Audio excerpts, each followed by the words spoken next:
Programang puno ng awiting may pasasalamat sa Panginoon. Papuri!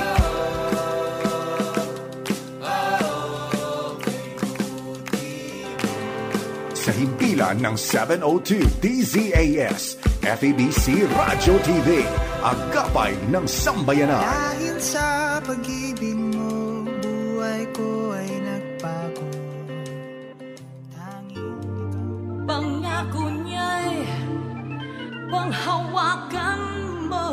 Pangako niya'y panghawakan mo. Papuri Radio. Pangako niya'y panghawakan mo. Magandang hapon sa lahat. Ito ang programang Papuri.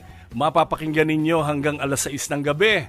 Ako po ang Tay John, ang Pastor John Averlukluka na makakasama nyo ngayon.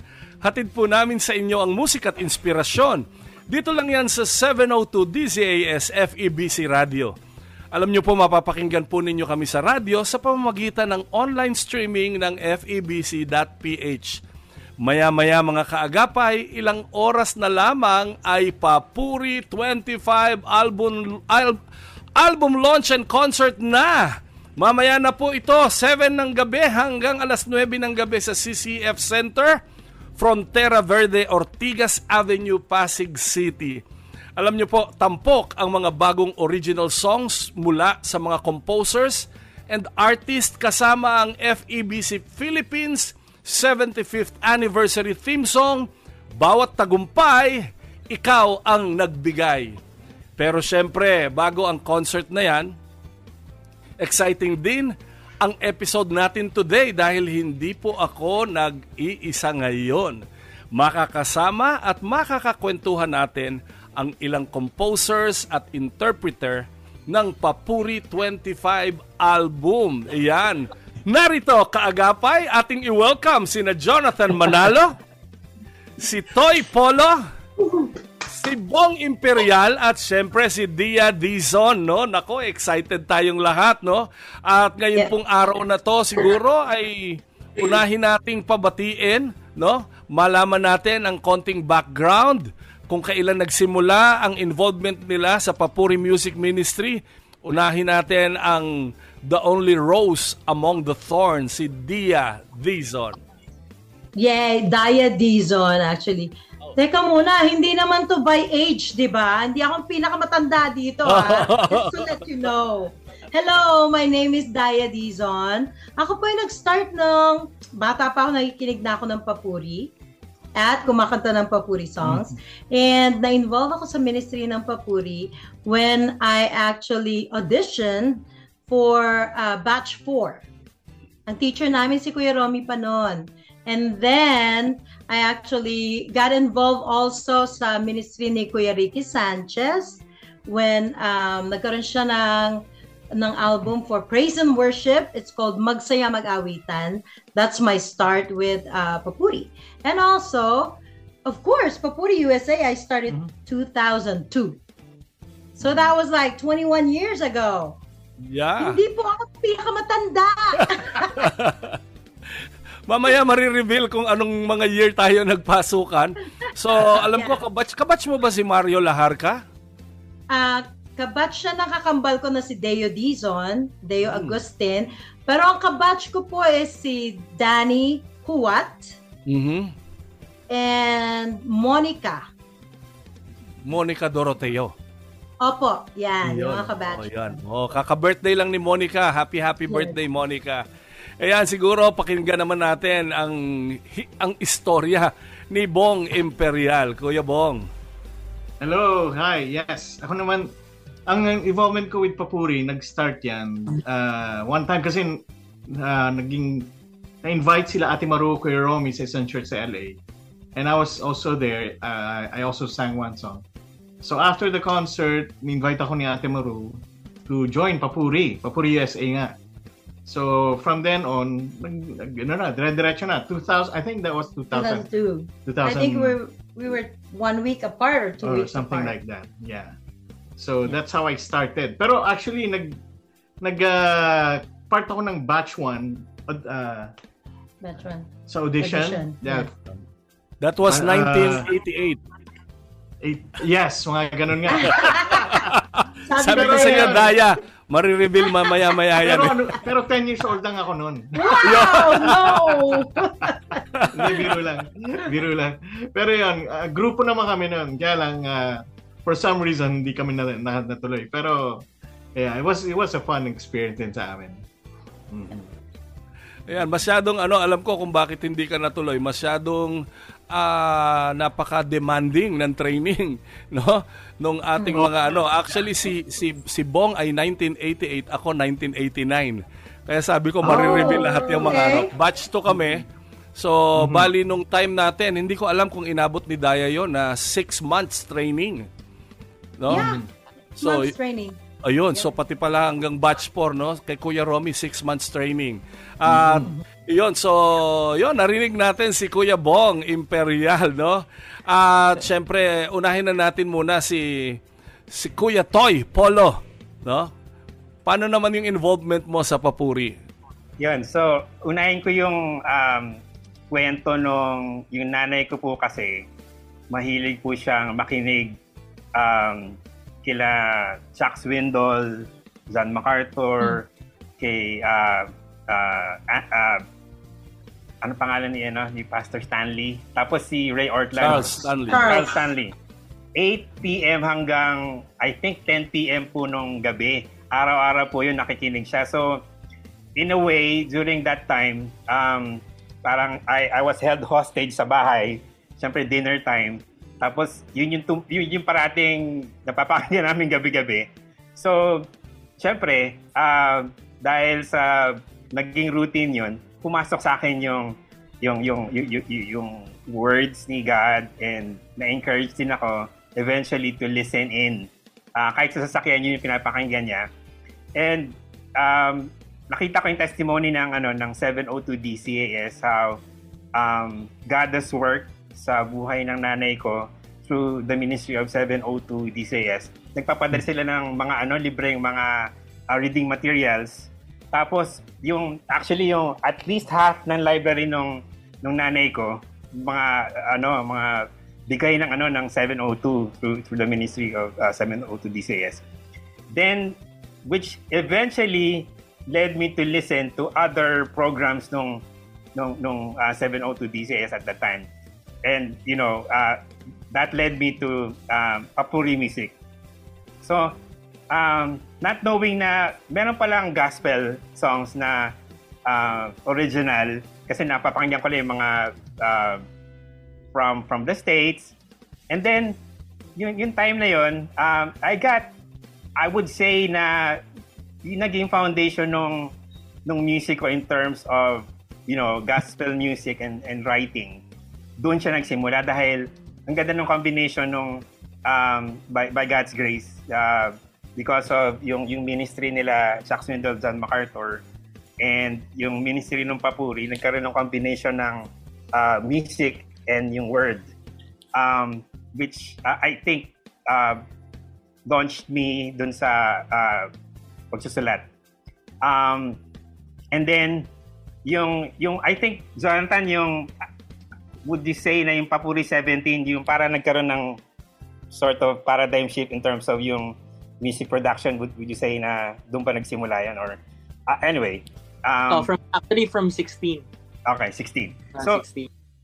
Nung napakinggan ko yung album na yun, sabi ko, wow, parang may ganito palang yung music and with words na talagang gospel-oriented.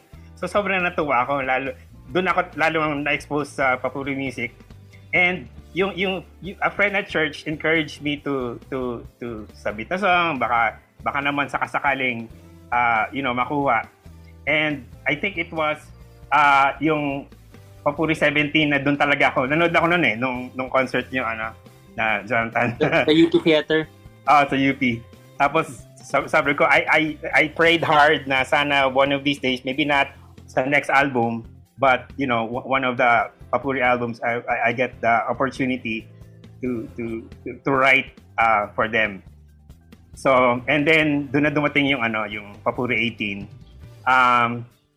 And na-encourage talaga ako nung music production, to be honest with you. Yun yung parang entry point ko .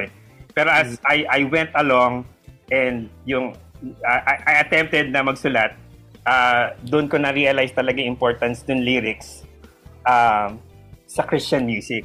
Not just yung, of course, yung melody or yung production. So, doon po ako nagpursige na hopefully makapasok. I remember that time, photo finish yung pag-submit ko ng song, nasa CD pa yun eh. Naka-envelope. So, pwede nyo na i-date ako based on that. So, nag-submit ako, I think, minutes before 12 a.m., which is, I think, yung deadline. So, anyway, to cut the long story short, by God's grace, napapasok po ako doon. And doon po ako nagsimula na mag-involve sa papuri. And tama-tama si Jonathan, naging malaking influence po sa akin. Rubbing shoulders with him. Nakita ko yung value ng excellence sa music production, sa lyric writing, and yung sipag niya sa produce ng music, talagang knows no bounds. Talagang, kaya I'm really grateful na nandito ka for me to be able to say that as well. So yun po, and yung influence po ng mga maestro po natin, sila Junji Marcelo, sila Arnel Depano, and yung iba pa po, yung it really honed my songwriting craft. And gusto ko lang share yung verse na that yung talagang I really take home and take to heart na yung sinabi sa Colossians 3:16 na let the word of Christ dwell in you richly, teaching and admonishing through psalms, hymns, and spiritual songs with thankful hearts to God. So, ang ganda ng sinabi doon na yung the word of God and attached to psalms, music, and spiritual songs. So, kumbaga, parang if we can have an opportunity to share the word of God through music, then ang laking bagay na. I think someone has said na spiritual songs are sermons that people remember, right? So, we won't remember yung mga sermons that we've had like 3 weeks ago, maybe, portions of it, but songs will linger on. And that really blesses my heart to have this opportunity with Papuri. Talagang sobrang grateful ako, and to be honest with you, I'm so humbled to be even part of this, especially the 75th album. So parang I'm so unworthy, but it's all by God's grace, and I praise God. Pero lahat naman tayo, talagang alam naman natin na we are all unworthy. No, pero ako actually yung isusunod kong ipapakilala na amaze ako dito. Sabihin kong napakasimpleng bata nung kasama namin, di ba? Na tapos biglang talagang makikita mo promotion comes from the Lord, at every time na nakikita ko na naa-awardan siya, tapos yung proud kuya talaga ako, no? Natatandaan ko mga bata ito, bit ko kahit saan to, no? Kahit patulugin ko lang sa isang sulok to, masaya na, no? Unforgettable yung bagong kasal ako na natulog kayo sa bahay. Natatandaan mo ba yun? Yes. Ayun. So, i-welcome natin, no? Lalagyan ko na, The Jonathan Manalo. Yun. Bati ka, Jonathan. Hello, hi Kuya Jonathan. Hello sa lahat ng kaagapay, mga kapapuri natin. And ayun nga, na tama yung sinabi ni Toy kanina na lahat tayo feeling unworthy talaga. And si Lord talaga yung gumawa ng paraan for us to be promoted this way, and for us to have the opportunity na makasulat ng mga kanta at kantahin ng mga tao, di ba? And opportunity din na makasulat ng mga kanta na makakapag-minister, diba? At magki-carry ng ministry ng ating Panginoon. So, kukwento ko lang yung aking istorya sa Papuri. Lumaki talaga ako sa Papuri kasi sa bahay namin, walang ibang pinapakinggang radyo kundi 702 DZES. Bawal ang worldly music. No, so, lumaki ako sa household na talagang umaga, tanghali hanggang gabi 702 DZES. So, talagang sobrang fan ng Papuri yung mga kapatid ko, parents ko, sina ate, kabisado nila lahat yun. So, ang unang nag-audition talaga sa Papuri sa aming family, si Ate Charmaine. Manalo, Kampanyer na ngayon. So, pumasok siya sa Papuri, nakalimutan ko na kung ano yung unang-unang Papuri album na kasama si ate.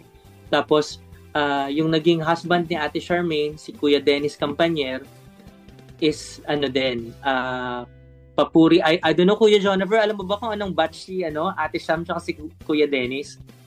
Alam ko, batch 6 sila. Batch 6. Batch 6 na ba? Ayun, batch 6. Alam ko, doon sila nagkakilala. Eventually, sila na nga yung naging mag-asawa. Tapos, ang sumunod na nag-audition sa Papuri, yung bunso kong kapatid. Actually, sabay kami nag-audition ni Chat sa Pambatang Papuri, yung Munting Pamana. Pambatang Papuri 4 pa yon, yung Munting Pamana. Basta, ang tanda ko Pambatang Papuri 4. Tapos, nag-audition si Charity. Hindi ako pumasok sa Pambatang Papuri. So, ang unang pumasok sa Pambatang Papuri, si Charity. Tapos, so ako na lang yung hindi talaga officially member pa ng Papuri. Until, hindi ako pumasok as a singer. So, nakikita ko yung stories ni na Kuya Junji. Nakaka-inspire naman kasi talaga yung mga kuyas natin na songwriting legends sa Papuri. Diba yan sina Kuya Junji, Kuya Arnel, Kuya So, Kuya Doji, Kuya Ricky. So, sabi ko, gusto ko ring magsulat ng songs. Kasi bata pa naman din talaga ako. Sumusulat na ako ng mga kung ano-anong mga nursery rhymes, ganyan. So, I love creating original music. Tapos, and sobra pa ako na-inspire sa Papuri na, hindi lang, kumbaga parang yung culture sa Papuri music na yung importance ng composers equal sa mga singers. Kumpara kasi sa mainstream, usually, sa mainstream kasi talagang, pinaka-importante kung sino yung kumakanta, di ba? Yung laging nasa background lang talaga yung creatives. Pero sa Papuri, hindi ganyan yung treatment sa creator sa Papuri. Equal yung billing sa importance, sa pagbibigay ng importansya sa mga creators. Kumbaga, pag Papuri composer ka, mararamdaman mo yung importance na binibigay ng ministry sa'yo as a songwriter. So sabi ko, gusto kong maging Papuri composer. So nung nagkaroon ng ika-7 salmo, first time kong sumali sa Papuri festival, and then nakapasok ako agad. 13 years old ako nun. Grade 5 going to grade 6. Tanda ko. Ayun, kung hindi ako nagkakamali, 1992-93 yata yun. Ayan so, na. Ika-7 salmo. Doon ako unang pumasok. Yung kanta ko, Aming Panginoon, it's praise and worship. And then after nun, nahasa talaga yung songwriting ko sa Papuri. Naging tambay ako sa MRS Studio. Tapos, eventually, na rin, kahit hindi ako nag-audition sa Pambatang Papuri, kumanta na rin ako sa Pambatang Papuri dahil nandun na ako sa circle. Tapos, nagsunod-sunod na yung mga kanta ko sa Papuri albums. And then kumanta na rin ako sa Papuri albums. Hindi talaga ako naging Papuri singer na lang ako dahil nauna akong Papuri composer. So, ayan. Eventually, nakasulat pa ako sa mga sumunod na mga Papuri albums. Kinanta ko na rin yung song ko sa Papuri 18 yung alternatibo, no? Tama ba? Tama. Papuri 18 yung kaya mo. With Charity, yung bunso kong kapatid. Tapos, ayun, nagtuloy-tuloy na yung ministry sa Papuri hanggang nagkaroon ako ng career sa secular kasi nanalo ako sa ABS-CBN Himig Handog sa Makabagong Kabataan. When I wrote Taratena, ako yung naging grand prize winner doon. Pero wala talaga akong experience at all. So I'm crediting talaga yung naging experience ko sa Papuri na dinala ko sa secular kasi wala akong ibang naging training ground kundi yung Papuri nung sumabak na ako sa mainstream industry. So, yun nga, yung naging training ko sa Papuri, naging foundation ko sa craft, pati sa values. Yun yung dinala ko sa industry na ginagalawan ko ngayon. And yun, sobra akong grateful sa Papuri kasi lahat talaga ng natutunan ko nanggaling sa Papuri. And lahat ng foundations ko sa songwriting, pati yung kung gagawin ko ba yung project o hindi, kung paano ko isusulat yung kanta, lahat yan natutunan ko sa Papuri. So, sobra akong grateful sa ministry natin. Ayun, alam ko nakasama ka sa PATEF, di ba? Oo, yan. Yun, Nakasama na ako sa PATEF. Yung pinaka, yung training din. Yun ang pumalit sa Papuri trainee, no? Yung PATEF. Parang, kasi alam ko yung iba nag-audition noon, last audition. Ako alam ko parang naisama na lang ako kasi nandun na ako sa, ni Kuya Junji. Kuya Junji, ang mentor ko talaga. Ayan, sa Papuri. Sa kanya ako talaga lumaki. And naalala ko, may recording si Kuya Junji sa MRS. Nandun ako, batang paslit lang ako, na nag-o-observe kung paano ba yung analog pa yung ginagamit natin sa MRS tapes, di ba? So, kung paano ba yung production, kung paano ba yung... Yan, dami ko natutunan kay Kuya just by observing him. Di ba? And so, yun. Naging nakakatuwa, no? Namin sa PATEF. Yun. Nakakatuwa kasi ang ginawa mo yata yung Ika'y aming papupurihan, Panginoong Jesus, di ba? Magpakailanman. Ayan, nakasama Kuya. Kasi ako sa ikapito eh. Kaya, ayan, Kuya. Bata pa ako noon. Oo. Talaga, as in, bata talaga. Mapayat na bata.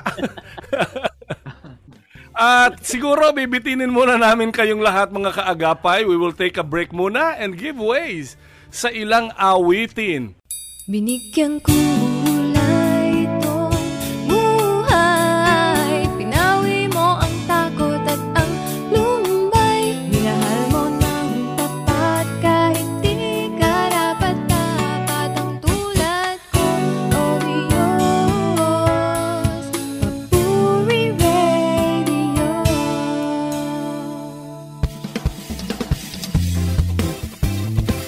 Nawa kayo ay nabe-bless habang nakikinig dito sa Papuri sa 702 DZAS FEBC Radio.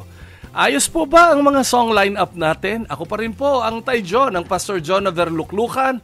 Kasama ko pa rin po ang ating mga kapapuri na ilang composer at interpreter sa Papuri 25 album na sina Jonathan Manalo, Toy Polo, Bong Imperial at Daya Dizon.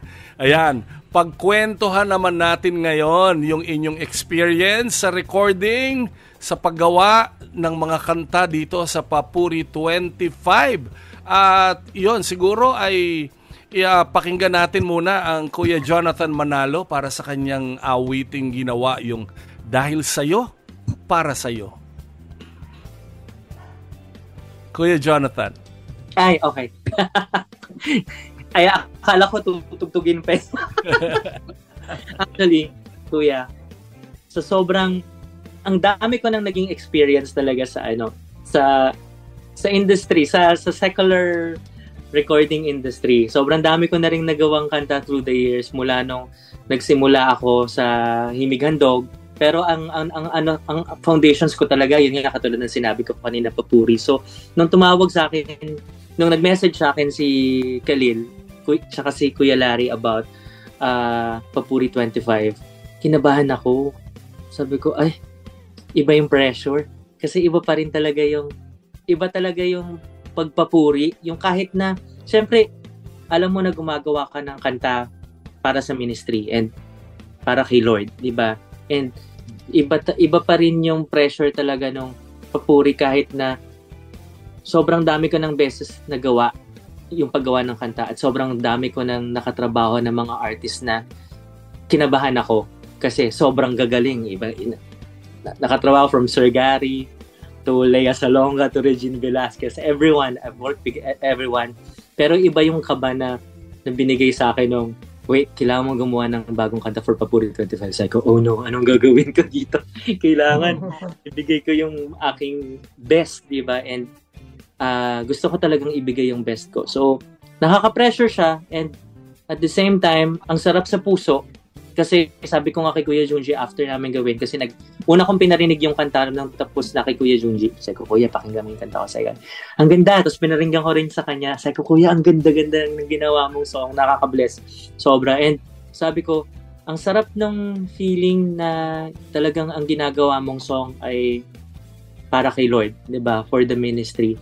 And yung buong process, sobra lang akong na-bless din kung paano nabuo yung song kasi sinabi kasi sa amin yung pinaka-theme, 'di ba? Yung Isaiah 26 yung theme, 'di ba? Yung yung what we have done, you have done. So, yung mga tagumpay natin dito, yung mga panalo natin dito, ginawa na yun ni Lord way before nangyari yung success natin. So, nandun sa ganong concept. So, sabi ko, okay, matagal na rin naman in my head na gusto kong gumawa ng songs na nagsasabi na lahat ng mga magandang ginawa natin sa buhay natin, we cannot actually claim na tayo yon dahil si Lord yung gumawa nun. Yung something like na ganun yung message ko, ay perfect na finally ito na ang magagawa ko yung concept ng song na yon dito sa Papuri 25. So, doon na nga nung nag-message sa akin si Kuya Larry, sabi niya, tapos na ba yung kanta mo?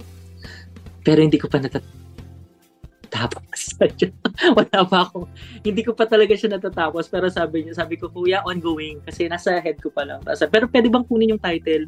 Kasi para at least inaayos na namin yung details. Tapos nung mini-message ko siya, nung binigay ko sa kanya yung title, doon ko palang naisip yung title. Sabi ko, binasa ko uli yung habang magka-message kami, binasa ko uli yung Isaiah 26. Yung buong Isaiah 26. Tapos naisip ko, okay.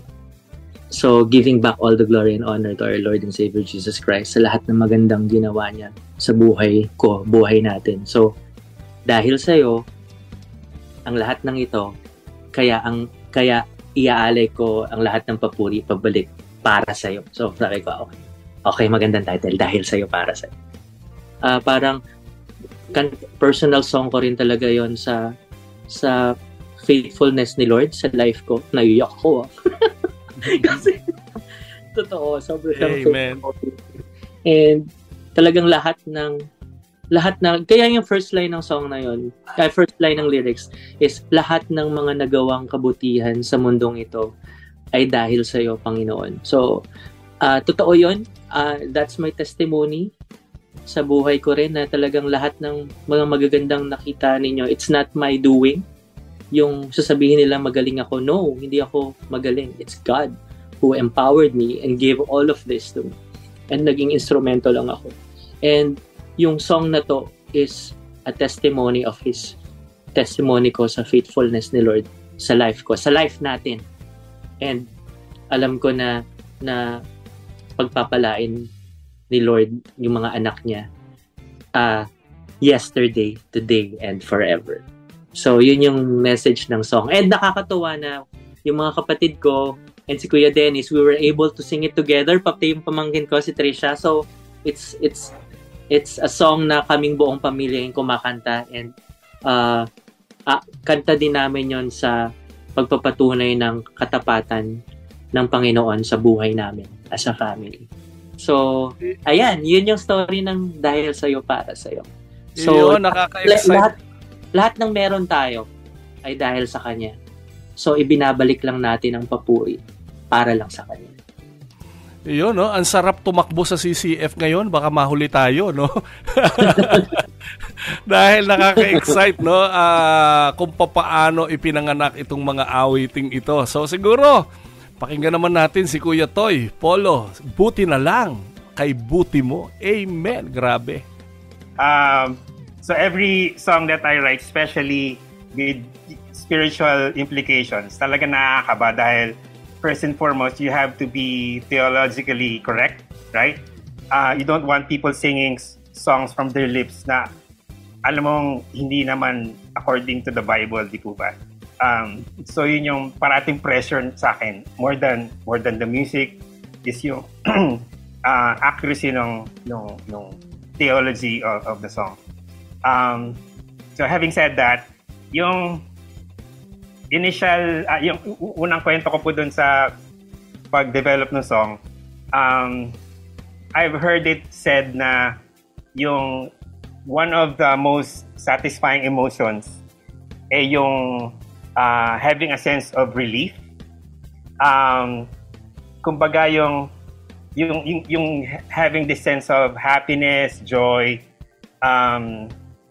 that comes from knowing na yung uncertainty, let's say kung ano yung kinakaharap mo, turned out to be favorable, or yung na-avoid niyo yung negative outcome ng isang sitwasyon. So, yung ganong emotion po ba, yun yung I think nang gagaling sa puso ko, yung in terms of how God has been operating in my life, yung especially when it came to the song na ano nga ba yung pwede kong phrase or lyric that would capture yung ganong emotion. So, and that's when the phrase, yung buti na lang, came. So parang, one of the joys of writing, Tagalog songs, and I'm not an expert in Tagalog, yung huli ko po kanta, ginugol ko po lahat yung mga words, dahil sobrang, hindi po ako makata. Talagang, pinaghirapan ko yung paano ko ma-craft yung mga Tagalog words. Sobrang weakness ko po yun. Pero yung when I got that phrase, yung buti na lang, immediately naisip ko, that's very conversational, and what more for the Christian to say buti na lang and attach it to the goodness of God. So parang kay Jonathan din. So nagkaroon na ng concept ng title, so medyo na-narrow down na yung gusto kong isulat. And yung the thought that immediately came to my mind is yung ano ba yung ibig sabihin ng buti na lang kay buti mo. So it should come from something that yung katulad ng banggit ko kanina, yung parang hindi mo alam kung ano yung mangyayari, but then the Lord came to the rescue, just like what God did when He sent His Son Jesus to die on the cross, made the way out for us to be with Him in heaven by dying on the cross for our sins. Yung pagtanggap niya ng wrath ni God, tinanggap niya for us in order for us to become His children.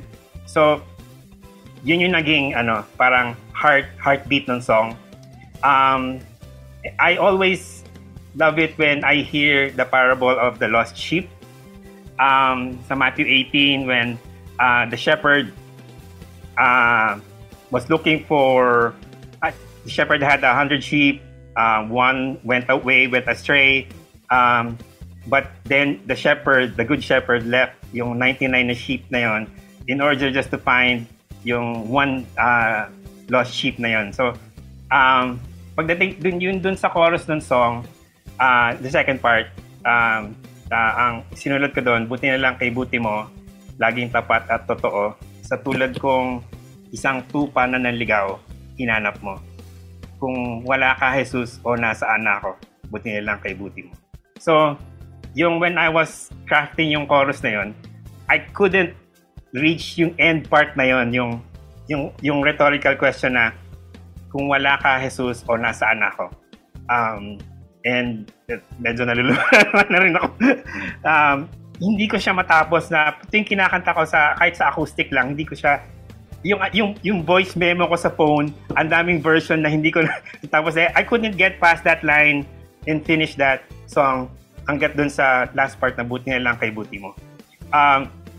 So I love that story, and it's certainly a personal testimony of mine how the Lord searched for me and how the Lord has searched for everyone who has lost their way and taken back to the fold.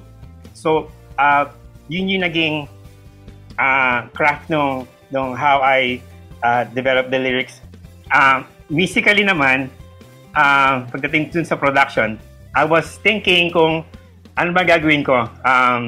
Siyempre nakaka-pressure dahil alam ko the likes of Jonathan, sila Kuya Junji, and the host of yung mga legends nating Kapapuri will be in Papuri 25 album. So, siyempre yung pressure, siyempre not only just to make it lyrically sound, but of course yung musical production, di ba, dapat somehow up to par. So I was thinking kung gagawin ko bang old school or new school, yung modern. So since naisip ko, since it's a 75th year anniversary of FEBC, why don't I go old school and really way back to the 70s. So kaya yung style ng music, it's more of parang soul, Motown, pwede mong insert yung may pagka DST.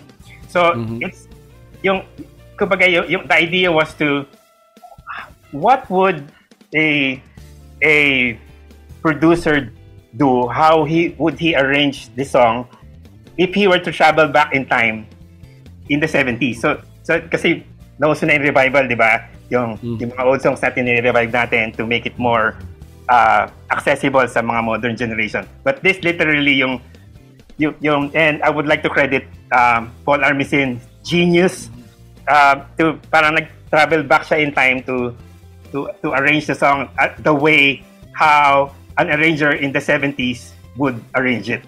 So ganun po yung naging structure ng song.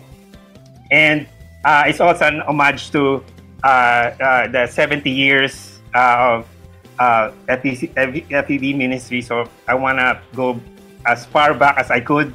Of course, with my limited skill and ability to write, and to make it, justifiable in terms of, the genre na I was trying to craft the song into. So, ganun po yung naging yung traction po nung pag-produce ng song. Okay, so pakinggan na natin si Kuya Bong Imperial, Pinalaya Na. Paano ba nagawa itong Pinalaya na to? Okay, so itong Pinalaya niya, actually, two parts to. Kwento ko muna yung first part, kasi way back, nung kumakanta kami sa mga churches dito sa California, nagkahanap sila ng English songs from us, yung original English songs. Kasi kinakanta namin yung classic papuri songs dyan. I just rearrange it to make it sound more contemporary. Pero sometimes they would ask for English songs. So, meron din kaming project noon ng isang CD. So we decided, sige, susulat ako ng some songs na English. So originally yung Pinalaya is English. Ang title nun, I Am Free. I Am Free. So nung nag-iisip, ako kasi I would classify myself as an occasional writer. Hindi talaga ako yung isang upo, makakasulat ako ng isang kanta. As needed, kumbaga. Sometimes ganun ako. So, it took me a while. Pero ang una kong natapos na sa kanta, yung chorus. Chorus, I'm free. This song is based on Romans 8:1. Therefore, there is no condemnation to those who are in Christ Jesus. Amen. For the law of the Spirit of life has set us free from the law of sin and death. So, doon combination yung song na yun. Kasi I want the song to be, of course, like pinention kanina ni Toy, theologically strong and what you call this, stable siya as a Christian song. So nauna ko yung tapusin yung chorus, and yung natapos ko na yung chorus, ang struggle ko naman yung mga verses.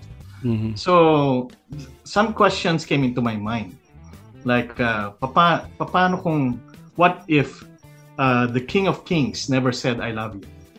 What if the Lord of Lords never had to face the cross? Diba? So those are some questions. So with those questions, nasulat ko yung verses. And then yung pre-chorus, it's kind of like a positive answer from those questions but he faced the cross. He died for us. And because of that, dun nga sa chorus, I am free from the law of sin and death. I am loved with an everlasting love. And then yung verses naman after that, same thing, questions like, di ba, especially here sa US, ang dami mong may experience na yung different sects or cults na nag-offer ng salvation, di ba? Di ba? Maraming ganon. Oh, dito ka, we will offer you salvation. Di ba? So many choices. Maraming mga promises sila. Pero there is only one way. Jesus Christ himself said. So may part ng song doon, but he is the only way. Because that's what Jesus Christ said. I'm the way, the truth, and the life. No one comes to the Father except through me. And then after that, and then back to chorus, I'm free. And then ang bridge naman, bridge is more of telling about who God is. Our God who is the sustainer of our soul. He is our confidence. He is our present help in time of trouble. So more of God's nature and character. Na even throughout the ages, even before we were born, na andun na yon, established ng Panginoon sa atin. And he even showed that. Kumbaga ang culmination niyan is through Jesus Christ, yung death ni Jesus Christ sa cross. So that's how the song came about. And ang original arrangement niyan was for the ladies ng Papuri SA. Mga ladies lang yung kumanta nun.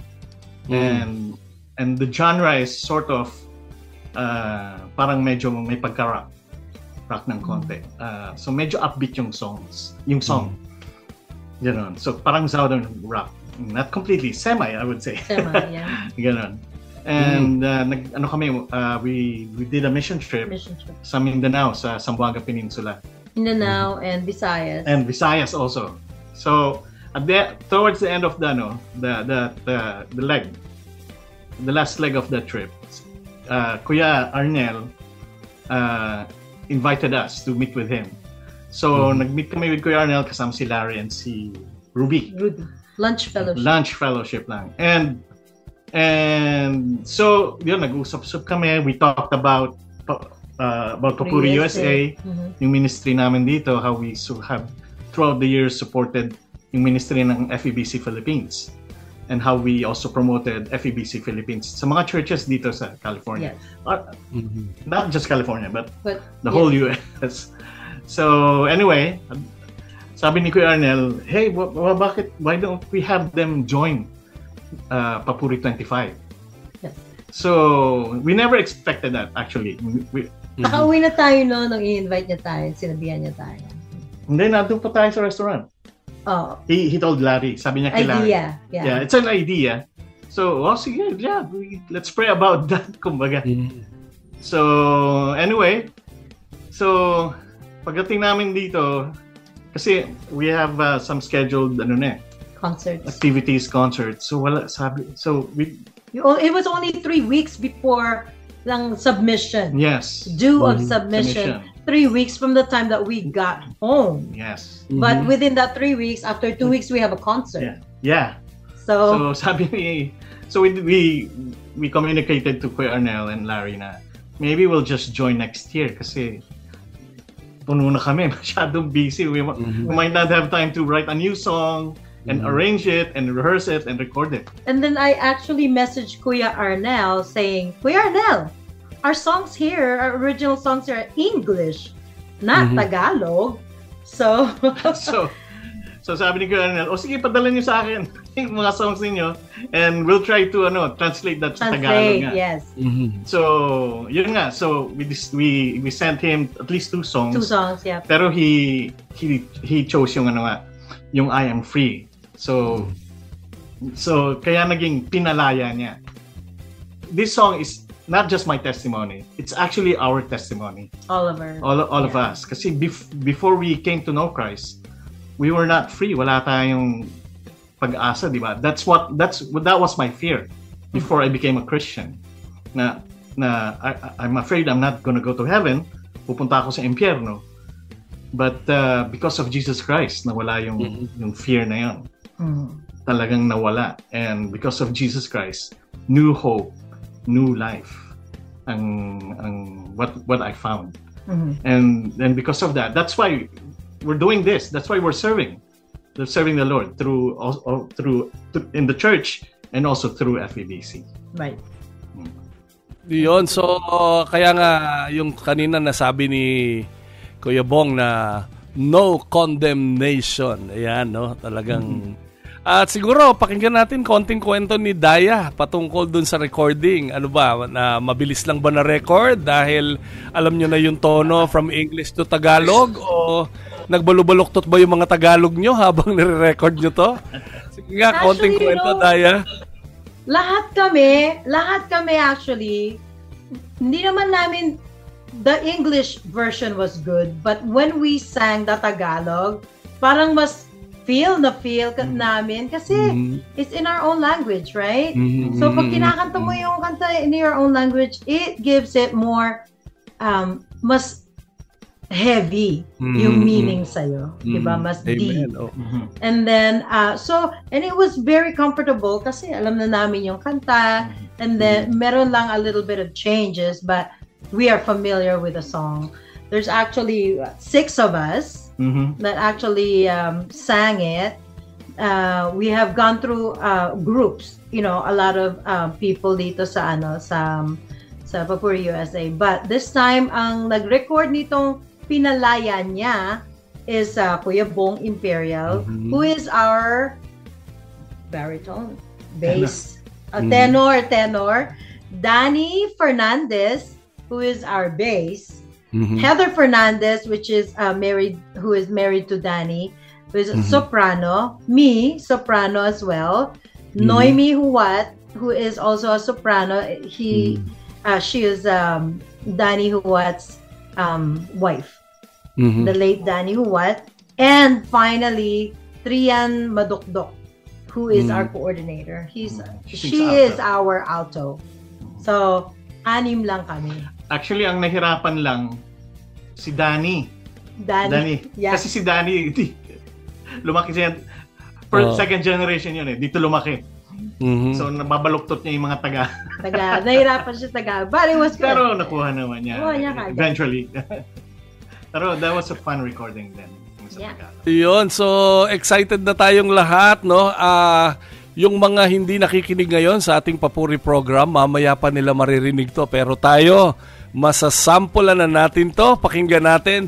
Dahil sa'yo, para sa'yo, buti na lang kay buti mo, and Pinalaya niya. Let's listen to this.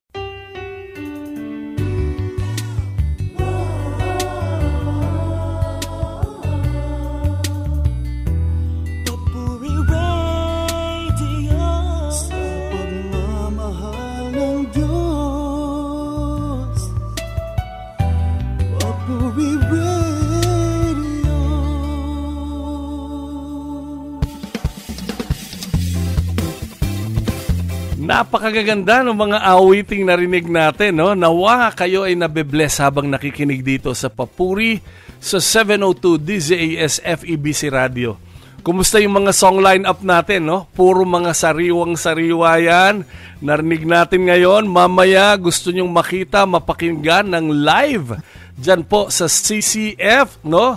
Magkita-kita po tayo mamayang alas 7 ng gabi hanggang alas 9:30 ng gabi. At syempre, pagkakataon nyo na rin na makadaupang palad ang ating mga kaagapay sa Papuri at mga picture-picture, selfie, groupie. Nako, sigurado maraming ganyan mamaya, no? Kasama pa rin po natin ang ating mga kapapuri at ilang composer and interpreter sa Papuri 25 album na sina Jonathan Manalo, Toy Polo, Bong Imperial at si Daya Dizon. No, ngayon ay malalaman natin kung ano yung mga nais nilang sabihin sa lahat ng mga manonood mamaya at saka sa mga nakikinig sa oras na ito. Siguro baligtarin naman natin ulit. Unahin natin ulit si Daya, sunod si Kuya Bong, sunod si Toy, ihuli natin si Jonathan. Daya. Encouragement ko lang sa ating mga listeners is to hold on to Jesus. Maraming nangyayari sa ating mga buhay ngayon, but there's only one way na ang buhay natin ay magkaroon ng peace and comfort, and that is through Jesus Christ. And that's why we are all here. We dedicate our time, our lives, our talents, our skills to Jesus Christ because we want the whole world to actually hear His love and salvation through the songs. So, hold on to Jesus. Yon. Kuya Bong. one of the things that led me to join sa ministry ng FEBC is yung mission ng FEBC Right. and vision, which is to preach the Jesus Christ throughout the world. And sabi ko noon, this is my opportunity to do mission work through FEBC by doing this, yung papuri. And so I'm really grateful sa ministry ng FEBC.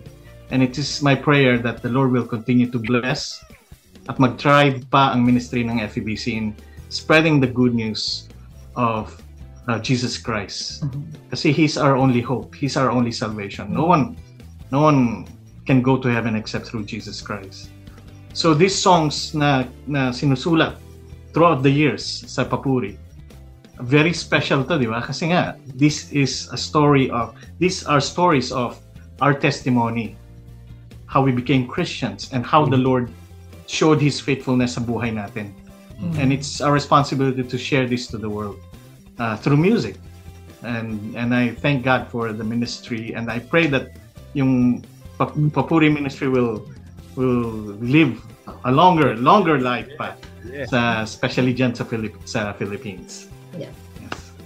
Ayun, thank you very much, Kuya Bong. Pakinggan natin si Kuya Toy tungkol dun sa, ano ba yung prayer mo para sa FEBC Philippines at sa Papuri Music Ministry? If I can say just one word, partnership.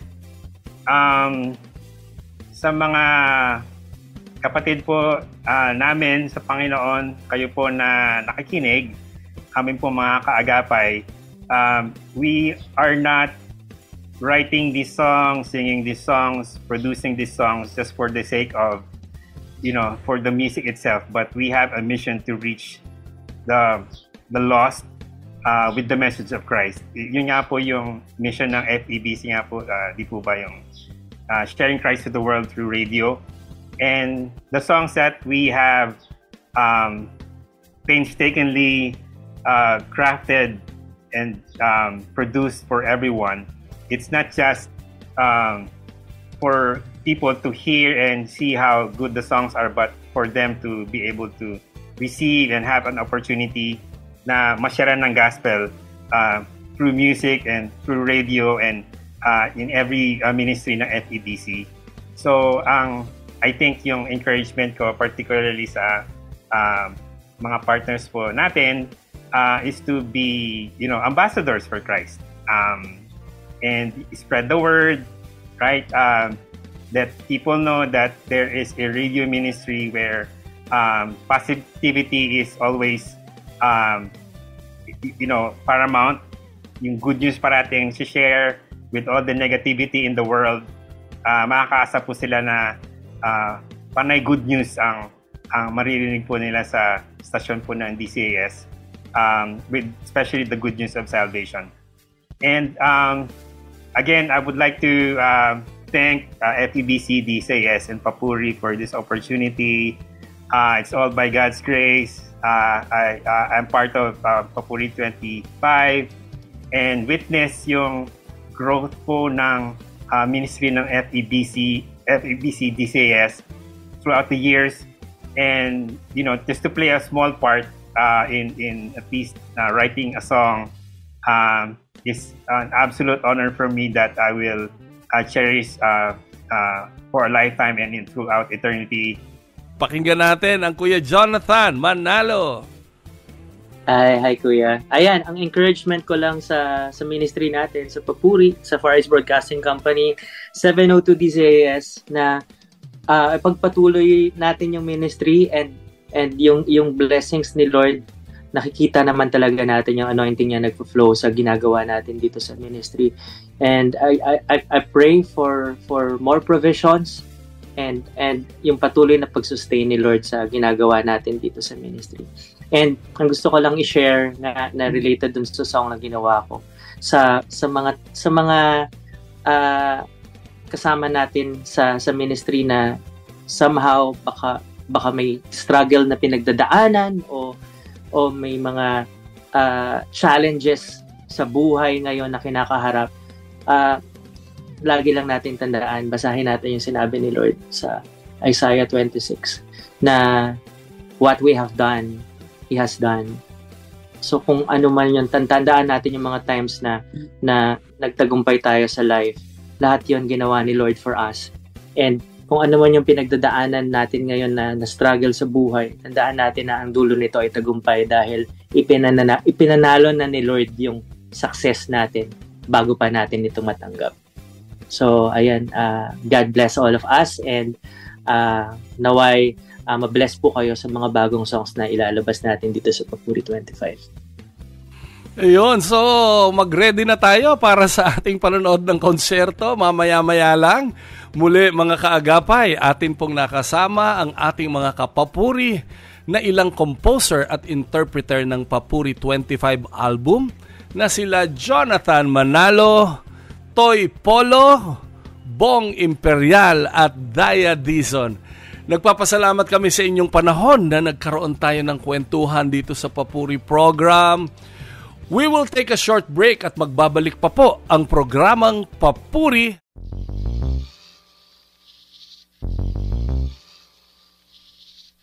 Papuri Radio, Papuri Radio. Kaya mo, kaya mo, kaya mo, kaya mo. Whoa. Kaya mo, kaya mo, kaya mo, kaya mo. Ang bilis ng oras, nako, ang ganda, ang saya ng ating kwentuhan. Tayo po ay nasa huling bahagi na ng ating programa, pero bago ang tuluyang pagtatapos, kanina nga po ay nakasama natin ang ilang composers at interpreters ng Papuri 25 album. Muli, mga kaagapay, mamaya na po ang Papuri 25 album launch and concert na. Mamaya na po yung 7 p.m. hanggang 9:30 p.m. sa CCF Center, Frontera Verde, Ortigas Avenue, Pasig City. Nagpapasalamat din tayo sa mga tao sa likod ng album na ito. Papuri 25, bawat tagumpay, ikaw ang nagbigay album. Ang ating pong executive producer ay ang Papuri FEBC Philippines. Ang overall album producer ay si Khalil Refuerzo.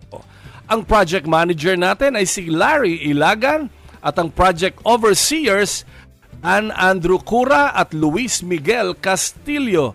Logistical support ay si Ruby Poyos at ang album cover design ay si Mike Valeroso. Maraming salamat sa mga nakaagapay natin sa broadcast, kay Ate Kayla Escalante, syempre, ang Bukawi Transmitter Site, ang mga ProdTech na sina Reggie Villena, Nat Peralta, Jonathan Reyes at Benjo Murano. Sa ating mga engineer on duty, JV Tabua at Chris Molina. We are thankful na nakasama namin kayo ngayong araw. Hanggang sa susunod na episode, ako po ang inyong nakasama, ang Pastor Jonaver Luklukan, at palagi po nating tandaan, sa Diyos ang papuri! Programang puno ng awiting may pasasalamat sa Panginoon. Papuri!